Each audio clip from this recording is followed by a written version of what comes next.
ನಮಸ್ಕಾರ, ನಾನು ನಿಮ್ಮ ವಿಕ್ರಮ್ ಸೂರಿ. ನಮಸ್ಕಾರ, ನಾನು ನಿಮ್ಮ ನಮಿತಾ ರಾವ್. ಹೇ, ನಾವಿವತ್ತು ಅಟ್ಲಾಂಟಾದಲ್ಲಿದ್ದೀವಿ. ಅಟ್ಲಾಂಟಾದಲ್ಲಿ ನೃಪತುಂಗ ಕನ್ನಡ ಕುಟ್ಟ. ಇಲ್ಲಿ ವಿಶೇಷವಾಗಿ ಈ ಸಲ ನವೆಂಬರ್ 2ನೇ ತಾರೀಕು ರಾಜ್ಯೋತ್ಸವ ಹಾಗೂ ದೀಪಾವಳಿನ ಆಚರಿಸ್ತಿದ್ದಾರೆ. ಇಲ್ಲಿ ನಾವೊಂದು ವಿಶೇಷ ಕಾರ್ಯಕ್ರಮ ಹಮ್ಮಿಕೊಂಡಿದ್ದೀವಿ. ಮೋಹಿನಿ ಭಸ್ಮಾಸುರ ನೃತ್ಯ ರೂಪಕ. ನಮ್ಮ ಜೊತೆ ಸ್ಥಳೀಯ ಕಲಾವಿದರು ಇರ್ತಾರೆ. ಇದರ ಜೊತೆಲಿ ಒಂದು ಸಸ್ಪೆನ್ಸ್ ಇದೆ. ಅಫ್ಕೋರ್ಸ್, ನಿಮಗೆಲ್ಲರಿಗೂ ಚಿರಪರಿಚಿತರು ಸುಬ್ರಭಟ್ ಸರ್ ಹಾಗೂ ಅನುಭಟ್ ಮ್ಯಾಮ್, ಹಾಗೆ ಮಂಗಳ ಉಡುಪ ಅವರು ನಮ್ಮೆಲ್ಲರ ಜೊತೆ ನೀವು ಕೂಡ ತಪ್ಪದೆ ಬನ್ನಿ.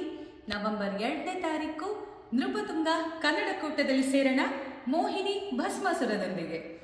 ನಮಸ್ಕಾರ. ನಮಸ್ಕಾರ. Kindly register as soon as possible. Would love to see all of you. ಅವರು ಬೆಂಗಳೂರಿಂದ ಬಂದಿದ್ದಾರೆ, ನಮಗೋಸ್ಕರ ತುಂಬ ಚೆನ್ನಾಗಿ ಮಾಡ್ತಾರೆ. ಎಲ್ಲರೂ ಬನ್ನಿ, ನೋಡಿ, ಆನಂದಿಸಿ. Thank you.